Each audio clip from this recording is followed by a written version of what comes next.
Hello my dear friends, welcome to IACE, welcome to the Hindu Editorial Analysis cum Vocabulary Enrichment. నేను మీ Kiran sir. ఈరోజు మనం 9th డిసెంబర్కి సంబంధించినటువంటి కంటెంట్ని మీ ముందుకి తీసుకురావడం జరిగింది. Today we're going to discuss assignment, vocabulary, editorial and revision.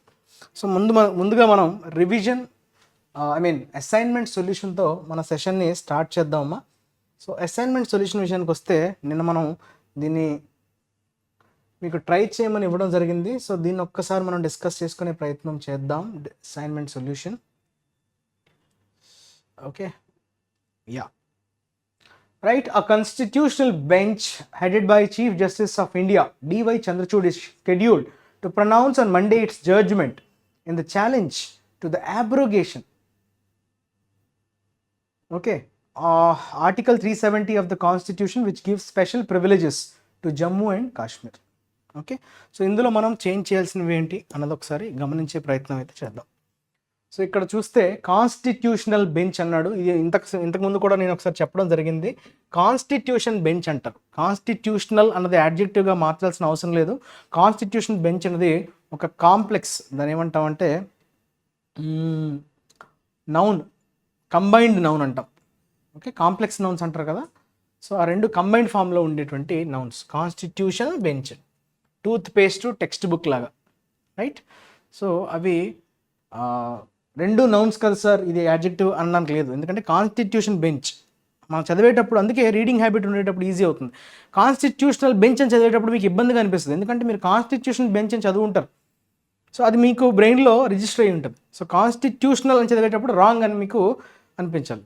Okay, so constitution bench అనేది వాడతాం. So that is your correct. తర్వాత ఏమంటున్నాడంటే ఏ అన్నాడు, బెంచ్. ఓకే, సింగులర్ సరిపోయింది, there is no problem with that. ఈ scheduled to pronounce on Monday its judgment. Its కదా, సింగులర్ కాబట్టి ఇట్. ఓకే, ఏ అన్నాడా అంటే బెంచ్ అనేది సింగులర్గా ట్రీట్ చేశాడు. సో మనం అక్కడ దేర్ వాడకూడదు, ఇట్స్ అనే వాడాలి. సో అది ఇచ్చింది కరెక్టే, మనం మార్చాల్సిన అవసరం లేదు. దేర్ అని అడగడానికి అవకాశం ఉంటుంది. దేర్ అని కూడా పెట్టి క్వశ్చన్ ఫ్రేమ్ చేయొచ్చు. In the challenge, okay, to the అనొచ్చా, ఆన్ ద అబ్రోగేషన్. అబ్రోగేషన్ అంటే క్యాన్సిల్ అని చెప్పుకున్నాం కదా, of article 370 of the constitution. అయితే అది దేనికి సంబంధించింది? ఆర్టికల్ 370 విచ్ గివ్స్ అనాలా, ఇచ్చింది, స్పెషల్ ప్రివిలేజెస్ ఇచ్చింది అది 370. సో దాన్ని రద్దు చేశారు. సో విచ్ గేవ్ అనాలి, విచ్ గివ్స్ కాదు. So which gave special privileges to the Jammu and Kashmir, to Jammu and Kashmir. Okay, so these are the errors in the assignment solution. Now we will come on to this revision vocabulary. Okay, so revision vocabulary విషయానికి వస్తే మనకి నిన్నటి editorial వచ్చినటువంటి వర్డ్స్ని మనం ఈరోజు discuss చేయబోతున్నాం. So Herald అనే పదం రావడం జరిగింది. హెరాల్డ్ అంటే వర్బ్గా వాడతాం. సో ఇండికేట్ అనే మీనింగ్ వస్తుంది, సిగ్నల్ అనే మీనింగ్ వస్తుంది, హింట్ అనే మీనింగ్ వస్తుంది. సో హార్బింగర్ అన్నా, సిగ్నల్ అన్నా, హింట్ అన్నా, ఇండికేట్ అన్నా all mean the same. Clear? So C should be your correct answer. That is herald. So something is heralded అంటే it's indicating, okay, it's hinting అనే meaning వస్తుంది. తర్వాత hive off. hive off అంటే separate. Okay, hive off is a phrasal verb కదా, ఇది verb. So మనకి రెండిటిగా విడదీశారు కదా. Valleys, కొన్ని వ్యాలీస్, కాశ్మీర్లో ఉండే కొన్ని వ్యాలీస్ని యూటీగా ప్రకటించడం జరిగింది. సో దాంతో పాటుగా మనకి ఇంకోటి ఏంటమ్మా, సో జమ్మూ అండ్ కాశ్మీర్లో కొంత ప్రాంతాన్ని లదాఖ్, సో ఈ రెండింటిని సెపరేట్ చేశారు కదా. Ladakh has been also been hived off అని ఆ కాంటెక్స్ట్లో మనకి పదం రావడం జరిగింది కదా. సో ఏమవుతుంది ఇక్కడ చూడండి, ఇక్కడ డిస్పోజ్ ఆఫ్ కాదు, ఇది అవసరం లేదు, సెపరేట్. ఓకే, సెపరేట్ అనే మీనింగ్ వస్తుంది. E will be your correct answer. దాని నుంచి విడిపోవడం, separate from. Okay, so that is your E. ఈయన so break away, divide, split, that will be correct. Divide అనొచ్చు, బ్రేక్ అవే అనొచ్చు, స్ప్లిట్ అనొచ్చు. So these are all verbs. తర్వాత encompass, ఇది కూడా వర్బే. కంపాస్ అంటే ఇంక్లూడింగ్, ఓకే, దాన్ని కలుపుకుంటూ. ఎన్కంపాస్ అంటే ఏంటమ్మా, సో ఇంక్లూడింగ్ దెమ్ అని చెప్పడం. ఎన్కంపాసింగ్ అంటే దానితో పాటుగా, అంటే ఎన్సర్కిల్ అని చెప్పొచ్చు మనం, రైట్. సరౌండ్ అని, సర్కమ్స్క్రైబ్ అని చెప్పొచ్చు. Surround are సర్కమ్స్క్రైబ్. సో ఇవి దగ్గరగా ఉండే వర్డ్స్. సర్కమ్స్క్రైబ్ అన్నా, సరౌండ్ అన్నా, ఎన్సర్కిల్ అన్నా, ఆల్ దీస్ ఆర్ సినోనిమ్స్. తర్వాత ఎలినేట్ అంటున్నాడు. ఎలియన్ అనుకున్నాం నిన్న. ఓకే, సో ఎలినేట్ అంటే మనల్ని వేరుగా చేయడం, అంటే మనల్ని అంతర్భాగంగా చూడకుండా వేరేలాగా మనల్ని ట్రీట్ చేయడం. సో ఏలియన్ అంటే ఏంటి? So not belonging to the same group. So వాళ్ళని ఏమంటారు, వేరే గ్రహానికి చెందినటువంటి వాసులుగా అంటారు కదా. సో వాటిని ఉద్దేశించి ఏలియన్స్ అంటారు కదా. సో ఎలినేట్ అంటే you are trying to not include them. So మీ గ్రూప్లో వాళ్ళని చేర్చుకోనివ్వకుండా వాళ్ళని సెపరేట్గా చూడటం, ఐసోలేట్ అనే మీనింగ్ మనం చెప్పుకోవచ్చు. ఐసోలేట్ అంటే ఏంటి? వాళ్ళని వేరేగా చూడటం, వాళ్ళు వేరే, మా దాంట్లో వాళ్ళు అంతర్భాగం కాదు. సో వాళ్ళని కొంచెం డిస్టెన్స్లో పెట్టడం, ఐసోలేట్ అనొచ్చు, డిస్టెన్స్ అనొచ్చు, ఎస్ట్రేంజ్ అనొచ్చు. ఓకే, సో ఇవన్నీ కూడా మనకి దగ్గరగా ఉండే వర్డ్స్. ఎస్ట్రేంజ్ అని కూడా చెప్పుకోవచ్చు. కరెక్ట్. Next glaring. ఇది నెగిటివ్ కాంటెక్స్ట్లో వాడే యాడ్జెక్టివ్ అని మనం చెప్పుకోవడం జరిగింది. గ్లేరింగ్ అంటే వెరీ బ్యాడ్. ఓకే, సో ఫ్లాగ్రెంట్ అన్నా కూడా అదే మీనింగ్ వస్తుంది. ఫ్లాగ్రెంట్ అన్నా కూడా చాలా జుగుప్సాకరమైన అని అంటాం కదా. ఇగ్రీజియస్ నోటీసబుల్, ఫ్లాగ్రెంట్ మిస్టేక్ అంటారు, ఇగ్రీజియస్ అనొచ్చు, లేదంటే నోటీసబుల్ అని కూడా చెప్పచ్చు. So these are the near words. D should be your correct answer. తర్వాత చిల్లింగ్ ఎఫెక్ట్, ఇది కూడా నెగిటివ్ కాంటెక్స్లో వాడే adjective. So something is chilling అంటే కోల్డ్ అని అనుకుంటాం. చిల్లింగ్ ఎఫెక్ట్ అనే కాంటెక్స్ట్ మనకు రావడం జరిగింది. అది చాలా భయం కలిగే విధంగా. ఓకే, హారిఫిక్ అని చెప్పుకున్నాం. Horrifying or terrifying, horrific or terrifying అనే మీనింగ్లో మనం వాడతాం. టెరిఫిక్ అంటాం కదా, టెరిఫైయింగ్ భయభ్రాంతుల్ని గురి చేసేది, భయభ్రాంతులకి గురి చేసేది. Frightening, horrific, terrifying. So B should be your correct answer. So these are all the words that we have learnt in yesterday's editorial. Nenna editorial మనం ఈ words we have come across these words and just we have revised them. Now we will move on to our editorial. అక్కడ ఇచ్చినటువంటి title ఏంటమ్మా? IC warning అంటున్నాడు. IC అంటే జనరల్గా ఏంటంటే IC weather అంటారు, అంటే ఐస్తో కూడిన అనే మీనింగ్ వస్తుంది. కాకపోతే ఐసీని మనం ఇంకొక కాంటెక్స్ట్లో కూడా వాడతాం, which is unfriendly or hostile అని అంటాం. మీకు ఈ పదం బాగా తెలుసు, మనం చాలాసార్లు డిస్కస్ చేసాం. మన వీడియోస్ అంతకుముందు నుంచి ఫాలో అవుతున్న వాళ్ళు ఈజీగా దీన్ని ఐడెంటిఫై చేయగలరు. అన్ఫ్రెండ్లీ అన్నా హాస్టైల్ అన్నా ఇట్ మీన్స్ ఐసీ, అంటే నెగిటివ్ కాంటెక్స్లో వాడే యాడ్జెక్టివ్ అది. So icy warning, warning is your noun. So అప్రమత్తత కలగజేసే విధంగా ఒక వార్నింగ్. ఓకే, వార్న్ చేయడం, అప్రమత్తం చేసే వ్యవస్థని వార్నింగ్ అంటాం కదా. So threats from global glaciers should be in same risk category as cyclones and quakes.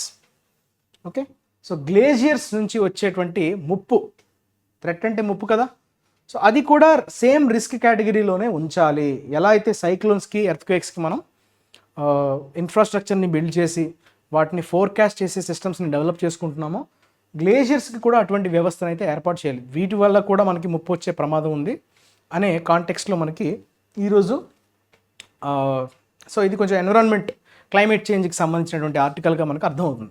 So మనకి ఏ ఏ కాన్సెప్ట్స్ మీద ఎడిటోరియల్స్ వస్తున్నాయి, సో వాటి మీద మనం ఎలా డెవలప్ చేసుకోవాలి అనే విషయం మీద మనకి ఒక ప్రిలిమినరీ అవగాహన అయితే అవసరం. సో చదివేటప్పుడే మనకి ఓకే ఈ పర్టికులర్ టాపిక్ నుంచి మనం ఈరోజు చదవబోతున్నాం, సో దీని మీద మనకి అవగాహన పెంచుకోవాలి. సో జనరల్ స్టడీస్ అంటే అవే. సో ఇవి ఎక్కువగా జిఎస్కి ప్రిపేర్ అయ్యే వాళ్ళకి బాగా హెల్ప్ అవుతుంది. కాకపోతే వొకాబులరీ పాయింట్ ఆఫ్ వ్యూలో మీరు దీన్ని చదువుకుంటూ ఏంటంటే అదొక క్యూరియాసిటీ డెవలప్ చేసుకుంటూ జరుగుతున్న విషయాల పట్ల అవగాహన పెంచుకుంటూనే మీకు వొకాబులరీ పట్ల కమాండ్ని పెంచుకోవాలి. సరే, అయితే ఈ ఆర్టికల్లో ఇచ్చినటువంటి ఇన్ఫర్మేషన్ ఏంటా అన్నది చూద్దాం. సో ఏంటి ఆర్టికల్, దేని గురించి మాట్లాడబోతుంది? సో మనకి క్లైమేట్ చేంజ్ గురించి మాట్లాడుతున్నట్లుగా గ్లేషియర్స్ మీద, గ్లేషియర్స్ అంటే తెలుసు కదమ్మా, గడ్డ కట్టుకుపోయినటువంటి మంచు. సో ల్యాండ్ మీద ఏదైతే మంచు గడ్డ కట్టి ఉంటుందో ఆ రూపంలో దాన్ని మనం గ్లేషియర్స్ అంటాం. ఓకే, సో దాన్ని ఉద్దేశించి ఈరోజు మనం కొన్ని స్టడీస్ని నేపథ్యంలో వచ్చినటువంటి రిపోర్ట్స్ని బేస్ చేసుకొని ఫ్యూచర్ ఎట్లా ఉండబోతుంది అన్నది మనం చూద్దాం. Few barometers measure the climate crisis as evocatively as the state of glaciers, a key component of cryosphere. మీకు ఈ పదం తెలియాలి, క్రయోస్పియర్ అంటున్నాడు, గ్లేషియర్స్ అంటున్నాడు, క్లైమేట్ క్రైసిస్ అనే పదం వాడాడు, సంక్షోభం. ఓకే, బ్యారోమీటర్స్ ఇది మీకు తెలుసు కదా, ఒక స్కేల్, అది ప్రెషర్ని మెజర్ చేసే డివైస్ బ్యారోమీటర్. సో అది ఎవోకేటివ్లీ అంటున్నాడు. ఎవోకేటివ్లీ అంటే ఏంటంటే మనకి సడన్గా అరౌజ్ చేయడం. సో ఎప్పుడైనా మీకు ఎవోకేటివ్ అనే పదం వాడాడు అంటే అది ఏ కాంటెక్స్లో వాడుతున్నాడు అంటే మనకి అది గుర్తు చేయటం అనే మీనింగ్లో వస్తుంది. స్ట్రాంగ్ ఇమేజెస్ని కానీ మెమరీస్ని కానీ ఫీలింగ్స్ని కానీ మనకి గుర్తు తెచ్చేలా చేయడాన్నే you call it as evocative. Okay, ఇది యాడ్వర్బ్గా వాడాడు, రైట్. సో క్లైమేట్ క్రైసిస్ని మెజర్ చేయడానికి ఈ బ్యారోమీటర్స్ ఏం చేస్తున్నాయి, ఎస్పెషల్లీ స్టేట్ ఆఫ్ గ్లేషియర్స్ యొక్క ప్రస్తుత పరిస్థితిని తెలియజేస్తున్నాయి, మెజర్ చేస్తున్నాయి. అయితే ఆ గ్లేషియర్స్ అన్నవి ఏంటమ్మా, కీ కాంపోనెంట్ ఆఫ్ క్రయోస్పియర్లో ఒక ముఖ్యమైనటువంటి component glaciers. So what do you mean by cryosphere అంటే మొత్తం లేక్స్లో కానీ ఓకే మౌంటైన్స్ మీద కానీ, సో మొత్తం ఈ గ్లోబ్ మొత్తంలో మంచు ఎక్కడెక్కడైతే పేరుకొని ఉండుంటుందో ఆ మొత్తాన్ని మనం క్రయోస్పియర్ అంటాం. గ్లేషియర్స్ అనేవి ఎక్స్క్లూజివ్గా ఈ మౌంటైన్స్ మీద మనకి పేరుకుపోయినటువంటి గ్లేషియర్స్. ఇవేంటంటే లేక్స్లో కూడా ఫ్రోజన్ అయిపోయినటువంటి ఐస్, దాన్ని కూడా మనం మొత్తాన్ని కలుపుకొని క్రయోస్పియర్ అంటాం. So glaciers is a subset of cryosphere. So ఇదంతా ఒక సెట్గా తీసుకుంటే glacier is a subset of cryosphere మొత్తాన్ని. సో మంచు ఎక్కడెక్కడైతే పేరుకుపోయి ఉంటుందో దాని మొత్తాన్ని క్రయోస్పియర్ అంటాం. గ్లేషియర్ అనేది స్పెసిఫిక్గా మంచు కొండలు, right. So the world meteorological organisations recent report ఇదమ్మా, ఇది మీకు జిఎస్ పాయింట్ ఆఫ్ వ్యూలో హెల్ప్ అవుతుంది. World meteorological organisation so global climate 2011-20 అనే రిపోర్ట్ని అయితే అందులో ఏమని మెన్షన్ చేస్తుంది, gives a broad view of the planet's response to the green house gas ఎమిషన్స్కి సంబంధించి మన ప్లానెట్ ఎలా రెస్పాండ్ అవుతుందనే దాని మీద ఒక బ్రాడ్ వ్యూ, సమగ్రమైనటువంటి ఒక సుదీర్ఘమైనటువంటి వ్యూని అయితే ఇవ్వడం జరిగింది.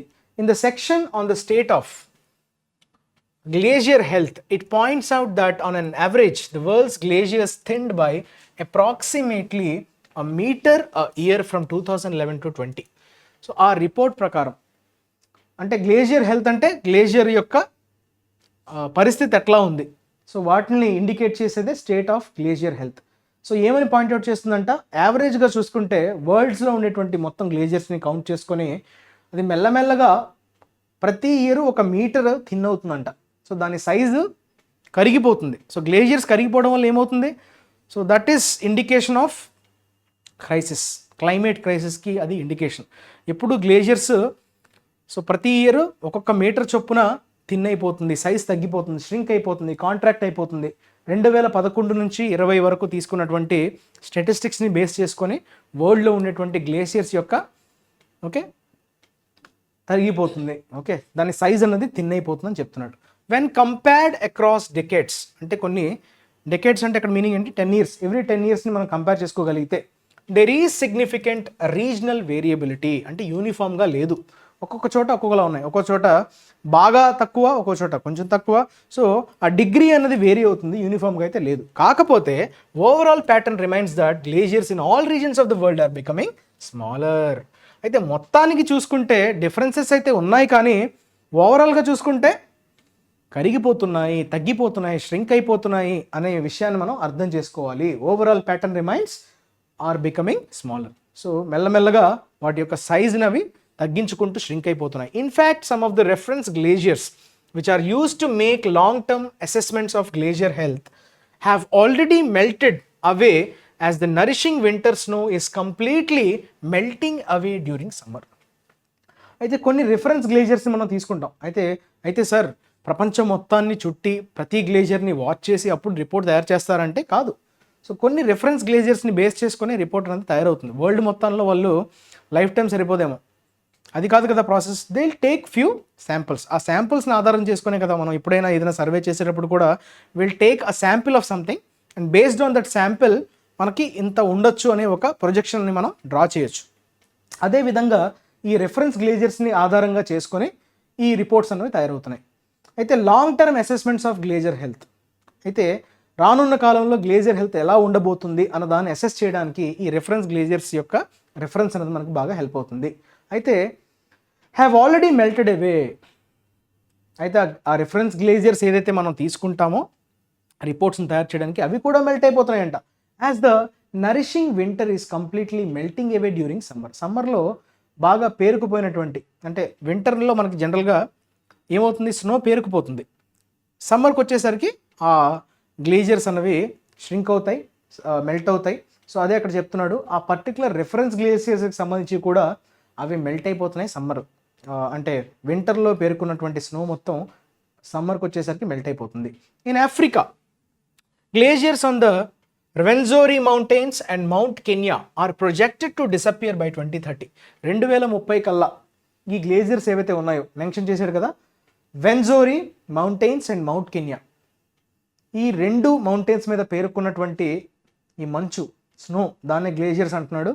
అవి 2030 కల్లా డిసప్పేర్ అయ్యే ఛాన్స్ ఉన్నట్టుగా, so there is a projection, so there is a possibility అన్నట్టుగా వాళ్ళు అనాలిసిస్ చేశారు. And those on Kilimanjaro by 2040, Kilimanjaro ఇది కూడా ఆఫ్రికా, సో అక్కడ ఉన్నటువంటి గ్లేషియర్స్ కూడా 2040 కల్లా ఓకే డిసప్పియర్ అయిపోతున్నాయి, అంటే వ్యానిష్ అయిపోవడం, మాయం అయిపోబోతున్నాయి అన్నట్టుగా బయటపడింది. The report points to the rapid growth of proglacial lakes and the likelihood of glacier lake outburst flood posing additional threats to ecosystems and livelihoods.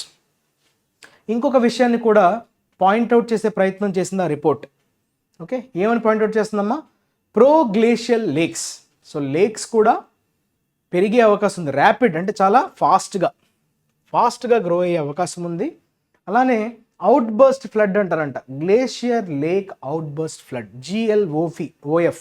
So ఇది దాని abbreviation, glacier lake out burst flood. దీనివల్ల ఏంటంటే ఒక్కసారిగా floods రూపంలో deluge అంటారు కదా, ఒక్కసారిగా floods వరదల్లాగా పారటం, glaciers అన్నీ మెల్ట్ అయిపోయి దానివల్ల ఏమవుతుంది, ఎకోసిస్టమ్ బాగా దెబ్బతింటుంది. అదేవిధంగా చాలామంది వారి జీవనోపాధిని కూడా కోల్పోయే అవకాశం ఉంది.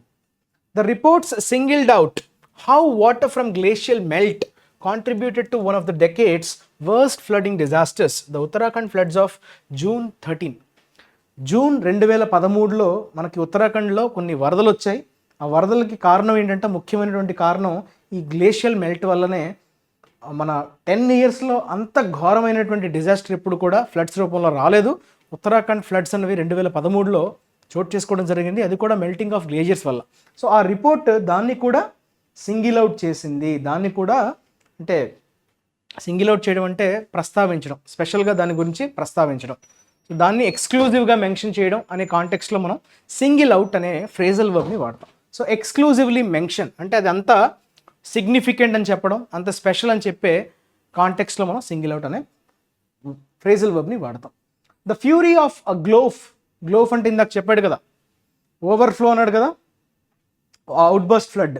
So glacier lake outburst flood అన్నాడు కదా. సో ఫ్యూరీ అంటే కోపం, ప్రకోపం అంటారు కదా. ఫ్యూరియస్ అనే యాడ్జెక్టివ్ యొక్క noun form fury. Fury is noun, furious is adjective. So the fury of a GLOF event was brought home this year by the destruction of the Chungtang Dam in Sikkim after the South Lonak Lake flooded from a melting glacier, triggering catastrophe downstream. So ఇలాంటి event ఒకసారి జరిగిందంట, అంటే ఈ ఇయరే జరిగింది.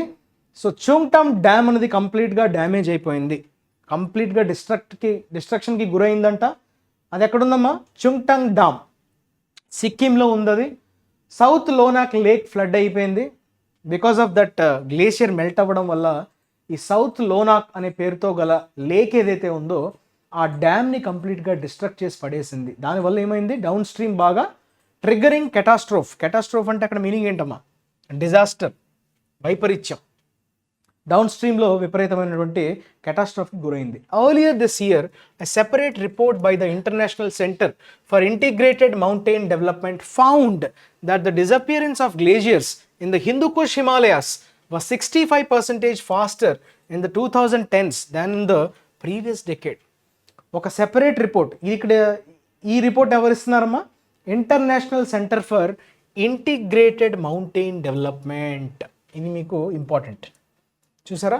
So ఈ reports ఎవరెవరు చేస్తున్నారు అన్నది కూడా మీకు అర్థమవుతుంది. ఈ గ్లేషియర్స్ మీద ఎవరు స్టడీ చేస్తున్నారు, ఆ బాడీస్ ఏంటి, ఆ ఏజెన్సీస్ ఏంటి. సో వీటి వల్ల ఈ ఆర్టికల్ చదివేటప్పుడు మనకి ఈ విషయాలు మనకు తెలియవు కాబట్టి వీటి నుంచి మనం చాలా ఇన్ఫర్మేషన్ని తెలుసుకోవచ్చు. ఈ International centre for integrated mountain Development అనే సంస్థ తయారు చేసినటువంటి రిపోర్ట్లో ఏమని బయటపడింది? The disappearance of glaciers in the Hindu Kush Himalayas. So అక్కడ మెల్లమెల్లగా గ్లేషియర్స్ అనేవి డిసపియర్ అవుతున్నాయి, వ్యానిష్ అయిపోతున్నాయి హిందూ కుష్ హిమాలయస్లో. అది కూడా ఆ పేస్ ఎంత ఉందంట. సో అది ఇన్ టర్మ్స్ ఆఫ్ రిపోర్ట్ తయారు చేస్తుందంటే ఏంటి, నంబర్స్ రూపంలో మనకు కనబడాలి. 65% ఫాస్టర్గా ఉంది 2010 అంటే 2010s అంటే 11, 12, 13, 14, 15. సో అలా కంపేర్ చేసుకుంటే మనకి 2010s ఎరా మొత్తం ఆ 10 years డికేడ్ కంపేర్ చేసుకుంటే కనుక 65% ఫాస్టర్గా మనం డిజపియర్ అయిపోతున్నాయి ఈ గ్లేజియర్స్, మాయమైపోతున్నాయి, వ్యానిష్ అయిపోతున్నాయి. So at the current rate of global green house gas emissions, rate అంటే అక్కడ ఏంటమ్మా స్పీడ్, అంటే ఏ స్పీడ్లో అవి వ్యానిష్ అవుతున్నాయి. Okay, global green house gas emissions which is expected to see temperature increase by 2.5 degrees to 3 degrees by the end of the century. So ఈ దశాబ్దం చివరిలో టెంపరేచర్ 2.5 to 3 degrees వరకు ఎక్స్పెక్ట్ చేస్తున్నారు, ప్రొజెక్ట్ చేస్తున్నారు, పెరిగే అవకాశం ఉంది ఈ దశాబ్దం చివరిలో అని చెప్తున్నాడు. అంటే ఇప్పుడున్నటువంటి పేస్ని గనక ఈ స్పీడ్లో ఏదైతే గ్లోబల్ గ్రీన్ హౌస్ ఎమిషన్స్ పెరుగుతున్నాయో, సో వాటి నేపథ్యంలో వచ్చినటువంటి ప్రొజెక్షన్ 2.5 to 3 degrees వరకు గ్లోబల్ టెంపరేచర్ అనేది పెరగబోతుంది. The volume of glaciers, obviously ఇది పెరగడం వల్ల ఏమవుతుందమ్మా టెంపరేచర్, ఆబ్వియస్లీ గ్లేజియర్స్ మెల్ట్ అవుతాయి. Is forecast to decline anywhere from 55% to 75%. Obviously temperature పెరుగుతుందంటే గ్లేజియర్స్ మెల్ట్ అవుతుంటాయి. సో అప్పుడు ఏమవుతుంది, వాల్యూమ్ అన్నది గ్లేజియర్స్ ఆక్యుపై చేసే వాల్యూమ్ అన్నది ఆబ్వియస్లీ తగ్గిపోతుంది. డిక్లైన్ అంటున్నాడు, సో తగ్గిపోవటం 55 to 75% మధ్య ఎంత అయినా కావచ్చు, అది మనం ఎగ్జాక్ట్గా చెప్పలేకపోవచ్చు. కాకపోతే anywhere in between 55 to 75%. This means sharp reductions in fresh water supply in the immediate vicinity of 2050. అంటే దగ్గరలో, విసినిటీ అంటే అక్కడ మీనింగ్ ఏంటంటే 2050కి దగ్గరలో సడన్గా మనకి ఫ్రెష్ వాటర్ సప్లై అనేది ఇబ్బంది వచ్చే ఛాన్స్ క్లియర్గా కనిపిస్తుంది. షార్ప్ రిడక్షన్స్ అంటే ఒక్కసారిగా మనకి అవైలబిలిటీ ఆఫ్ ఫ్రెష్ వాటర్ అనేది చాలా ఇబ్బంది అవుతుంది. ఎందుకంటే గ్లేషియర్స్ ఉండడం వల్లనే చాలా వరకు మనకి కొన్ని ప్రాంతాల్లో అయితే ఫ్రెష్ వాటర్ సప్లై కూడా వాటి వల్లనే, అవే సోర్స్ అనమాట. సో అవి కంప్లీట్గా కరిగిపోవడం వల్ల ఫ్రెష్ వాటర్ సప్లైకి ఆటంకం వచ్చి 2050 కల్లా జరిగే ప్రమాదం ఉంది అని చెప్తున్నాడు. The sensitivity of glacier systems to warning underlines the need for their careful monitoring. So దాన్ని ఖచ్చితంగా ఈ వార్మింగ్ని మనం ఏం చేసుకోవాలి, అండర్లైన్స్ అంటాడంటే ఏంటమ్మా హైలైట్ చేయడం. దేన్ని హైలైట్ చేస్తుంది, ఇప్పుడు ఒక్కసారిగా ఈ గ్లేజియర్ సిస్టమ్స్ యొక్క సెన్సిటివిటీని, ఓకే, వాటిని మనం ఖచ్చితంగా పర్యవేక్షించాలి. చాలా జాగ్రత్తగా పర్యవేక్షించకపోతే చాలా ముప్పు వాటిల్లే అవకాశం ఉంది. ఈకోసిస్టమ్ డ్యామేజ్ అవుతుంది, లైవ్లీహుడ్ పడిపోతుంది, అలానే ఫ్రెష్ వాటర్ సప్లై కూడా ఆగిపోయే ఛాన్సెస్ ఉన్నాయి. సో ఇవన్నీ మనకి ఇబ్బందులు ఉన్నాయి కాబట్టి వాటిని మనం మానిటర్ చేయాల్సినటువంటి అవసరం ఉంది, పర్యవేక్షించాలి. Despite awareness of the risks posed by Himalayan glaciers, there is no early warning system for the likelihood of GLOF events. అయితే కొంత అవేర్నెస్ హిమాలయన్ గ్లేజియర్స్ వల్ల రిస్క్స్ ఉన్నాయి అనే అవేర్నెస్ పెరిగినప్పటికీ ఎర్లీ వార్నింగ్ సిస్టమ్ అయితే ఏమీ లేదు. ఈ ఫ్లడ్ లాంటి ఈ గ్లేజియర్స్ కరిగిపోవడం వల్ల వచ్చేటువంటి ఫ్లడ్స్ ఏవైతే ఉన్నాయో ఇటువంటి ఈవెంట్స్ని ఫోర్కాస్ట్ చేసేటువంటి వార్నింగ్ సిస్టమ్ మన దగ్గర లేదు, అప్రమత్తం చేసే వ్యవస్థ మన దగ్గర లేదు. Okay, much like warnings before cyclones, floods and earthquakes, authorities must elevate threats from contracting glaciers to the same category of risk. ఎలా అయితే మనకి వరదలు వచ్చినప్పుడు, సైక్లోన్స్ వచ్చేటప్పుడు, తుఫాన్లు వచ్చేటప్పుడు, అలానే భూకంపాలు సంభవించేటప్పుడు ఎట్లాంటి వ్యవస్థలు అయితే మనం ఏర్పాటు చేసుకున్నామో, సో రాబోతున్నాయి అని మనల్ని అప్రమత్తం చేసే వ్యవస్థలను ఎట్లయితే ఏర్పరచుకున్నామో, సైక్లోన్స్ కావచ్చు, ఫ్లడ్స్ కావచ్చు, ఎర్త్క్వేక్స్ కావచ్చు, సో సిమిలర్ అటువంటి లైన్స్లోనే గ్లేషియర్స్ కాంట్రాక్ట్ అయ్యేటప్పుడు కూడా మనకి ఎటువంటి థ్రెట్స్ అయితే ఉంటాయో అన్నది సెన్స్ చేసేటువంటి సిస్టమ్స్ని మనం డెవలప్ చేసుకోవాలి, దానికి అథారిటీస్ పూనుకోవాలి. ఓకే, సో అటువంటి కేటగిరీ ఆఫ్ రిస్క్ కిందకే తేవాలి గ్లేషియర్స్ కాంట్రాక్టింగ్ అన్నాడు. కాంట్రాక్టింగ్ అంటే ఏంటమ్మా, మెల్టింగ్, ష్రింకింగ్, మెల్టింగ్ అనే మీనింగ్ వస్తుంది. సో మస్ట్ ఎలివేట్ థ్రెట్స్ అంటే దాని ఎలివేటర్ అంటే ఏంటమ్మా, సో వచ్చేటువంటి ముప్పులు ఏవైతే ఉన్నాయో ఆ ముప్పుల్ని ఎలివేట్ చేసేయాలి, ఎక్కడికి, ఈ కేటగిరీ ఆఫ్ రిస్క్ కిందకే తేవాలి. Correspondingly there is a need to make comprehensive risk assessments, map regions of vulnerability and commission infrastructure development with the highest standards of care. So ఇప్పుడు మన దగ్గర ఉన్నటువంటి మెయిన్ నెక్స్ట్ వే ఫార్వర్డ్ అంటాం కదా, అంటే మనం చేయాల్సింది ఏంటి, సో ఇప్పుడు మనకున్నటువంటి ఇబ్బందుల్ని మనం కాంప్రహెన్సివ్ రిస్క్ అసెస్మెంట్ అంటున్నాడు. అసెస్మెంట్ అంటే ఏంటి? ఎవాల్యుయేషన్ చేయడం. ఓకే, రిస్క్ ఎంత ఉంది అన్న దాన్ని ఇవాల్యుయేట్ చేయడాన్ని we call it as assessments. Comprehensive అంటే కంప్లీట్గా, కాంప్రహెన్సివ్ స్టడీ అంటారు. అంటే ఓవరాల్గా అన్ని రకాలుగా అన్ని డైరెక్షన్స్ నుంచి ఆలోచించడాన్ని you call it as comprehensive. Map regions of, map చూసారు ఇది వర్బ్గా వాడుతున్నాడు. మేక్ అన్నాడు, మ్యాప్ అన్నాడు, కమిషన్ అంటున్నాడు, ఇవన్నీ వర్బ్సే. ఓకే, వల్నరబుల్ రీజన్స్ని మనం మ్యాప్ చేసుకోవాలి, లొకేట్ చేసుకోవాలి. మ్యాప్ అంటే అక్కడ లొకేట్ అనే మీనింగ్ వస్తుంది. కమిషన్ అంటే దాన్ని ఏర్పాటు చేసుకోవాలి. కమిషన్ అంటే ఇక్కడ మీనింగ్ ఏంటంటే వ్యవస్థని కాదు, ఏర్పాటు చేయాలి. ఎలాంటివి? ఇన్ఫ్రాస్ట్రక్చర్ని డెవలప్, మౌలిక సదుపాయాలని డెవలప్ చేసుకోవాలి. అవి కూడా హయ్యెస్ట్ స్టాండర్డ్స్ ఆఫ్ కేర్లో ఉండాలి. సో స్టాండర్డ్స్లో ఎక్కడ కూడా కాంప్రమైజ్ కాకుండా హయ్యెస్ట్ స్టాండర్డ్స్ ఆఫ్ కేర్ని మెయింటైన్ చేస్తూ ఇన్ఫ్రాస్ట్రక్చర్ని డెవలప్ చేసుకోవాల్సినటువంటి అవసరం ఉంది. కాంప్రహెన్సివ్ రిస్క్ అసెస్మెంట్స్, అలాగే map regions of vulnerability and commission infrastructure development. So these are the different steps that needs to be taken in order to minimise or you can forecast the glaciers, contracting glaciers. అది మనకి ఇచ్చినటువంటి editorial. So వొకాబులరీని ఒకసారి మనం ఈరోజు చూద్దాం. ఇన్విడియస్ అనే పదంతో మనం స్టార్ట్ చేయబోతున్నాం. So this is completely a negative adjective, negative కాంటెక్స్లో వాడే వర్డ్ అమ్మా ఇది. అన్ప్లెజెంట్ అన్నట్టు చూసారా, ఆక్వర్డ్, డిఫికల్ట్. సో కంప్లీట్గా నెగటివ్ కాంటెక్స్లో వాడే పదాలు ఇవి. Such a difficult choice placed her in an invidious position, uncomfortable position అంటాం. సో ఆమెను ఒక అన్కంఫర్టబుల్ పొజిషన్లో పెట్టింది. ఓకే, అది చాలా క్లిష్టతరమైనటువంటి choice. Okay, so which is likely to cause unhappiness or to be unpleasant especially because it is unfair, ఫేర్గా లేదు, that is ఇన్విడియస్.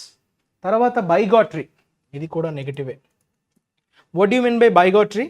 Fanaticism, chauvinism అంటే ఒక ఎక్స్ట్రీమ్, స్ట్రాంగ్, అన్రీజనబుల్ అంటే వితౌట్ ఎనీ రీజన్. ఓకే, లాజికల్గా కాకుండా కంప్లీట్గా మనం carried away by emotions, carried away by అంటే ఆలోచన తక్కువ, ఆవేశం ఎక్కువ టైప్లో. ఓకే, రిలీజియన్కి సంబంధించి, జాతికి సంబంధించి మనం చాలా ఉద్రిక్తంగా, ఉన్మాదంగా బిహేవ్ చేయడం. బైగాటరీ అంటే ఉన్మాదం అన్నమాట. Racial, religious bigotry. సో ఉన్మాదాన్నే బైగాటరీ అంటాం. అదొక నెగటివ్ కాంటెక్స్లో వాడే పదం. బైగాట్ అంటారమ్మా, ఉన్మాదిని మనం బైగాట్ అంటాం. Is a common noun. Bigot is a common noun. Bigotry is an abstract noun. ఇది గుర్తుంచుకోవాలి మీరు. ఇది ఉన్మాదం, అది ఉన్మాది. ఉన్మాది పర్సన్, ఉన్మాది. ఉన్మాదం bigotry. Clear? So that is your this thing. Next appraisal, ఇది నౌన్. Appraise verb. అప్రైజ్ అంటే ఎవాల్యుయేట్ చేయడం. సో మీ యొక్క పర్ఫార్మెన్స్ని కానీ, దేని క్వాలిటీని కానీ ఎగ్జామిన్ చేయడం, ఎవాల్యుయేట్ చేయడం. సో పర్ఫార్మెన్స్ చెక్, అసెస్మెంట్ అంటారు చూసారా. అసెస్మెంట్ అన్నా, ఎవాల్యుయేషన్ అన్నా, జడ్జ్మెంట్ అన్నా, ఎస్టిమేషన్ అన్నా same. The news paper gave an editorial appraisal of the governments achievements of the past year. Achievement చేసినటువంటి అచీవ్మెంట్స్ని ఒక అప్రైజల్ అంటే మొత్తం ఏవేవి చేశాయి, ఎక్కడెక్కడ ఎలా ఎలా చేశాయి అన్నది ఒక ఎడిటోరియల్ లాగా ఇవ్వడం జరిగింది. సో ఎగ్జామిన్ చేయడం. ఓకే, సో మన యొక్క పర్ఫార్మెన్స్ అసెస్మెంట్ అది అప్రైజల్. మనకి అప్రైజ్ అనే వర్డ్ కూడా ఉంటుందమ్మా, గుర్తుంచుకోవాలి. APPRISE, apprise is inform. ఇది వర్బే. So which means inform. APPRISE, appraise is evaluate, examine. Clear? So next expunge, ఇది కూడా వర్బే. చూసారా, his name has been removed from the list of members. తొలగించి వేయటం. ఎక్స్పంజ్ చేశారంటే తుడిచేశారు, రిమూవ్ చేశారు. ఎరేజ్ అన్నా, ఎఫేజ్ అన్నా, రిమూవ్ అన్నా దగ్గరగా ఉండే words. To rub off or remove information from a piece of writing. So ఎందులోనైతే రాసి ఉంటుందో అక్కడ నుంచి డిలీట్ చేయడం, వాళ్ళని రిమూవ్ చేయడం, దట్ ఈస్ ఎక్స్పంజ్. ప్రిజుడైజ్, ఇది నెగటివ్ వర్డే. అంటే ప్రీ కన్సీవ్డ్ నోషన్స్ అంటారు. ముందుగానే వారి గురించి తెలియకుండానే మనం వారి మీద ఒక ఒపీనియన్ని ఫ్రేమ్ చేసుకోవడం, ఒక అభిప్రాయాన్ని మనం ఆల్రెడీ ఫ్రేమ్ చేసేసుకోవడం. Okay, so without any interaction. Preconception అనొచ్చు, ప్రీ డిస్పోజిషన్. ప్రీ అంటే ఏంటమ్మా? Before.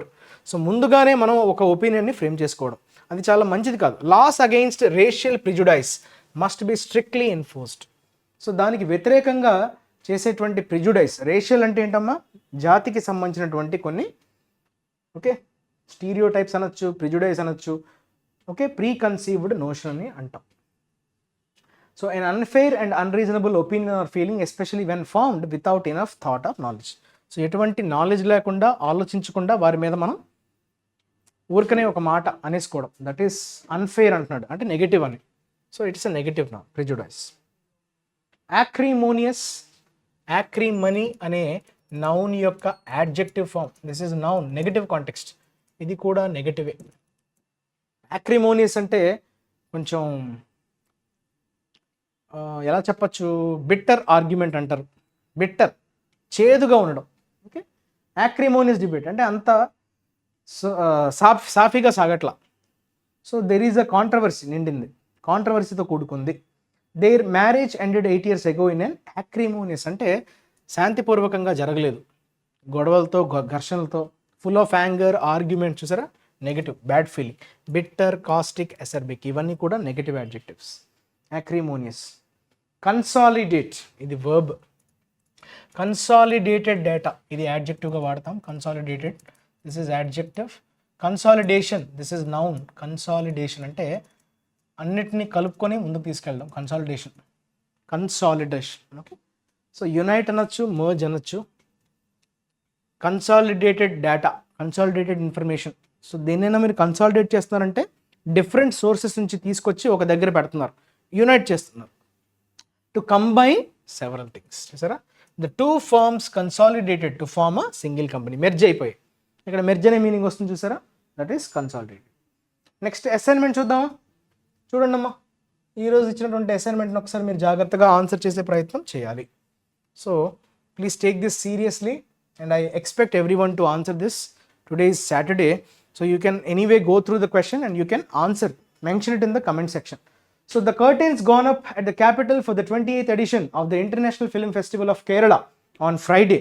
Chief Minister Pinarayi Vijayan addressed the gathering by a recorded video as the state cabinet is taken part in the Nava Kerala Sadas, a mass outreach program. అది మనకి ఇచ్చినటువంటి question.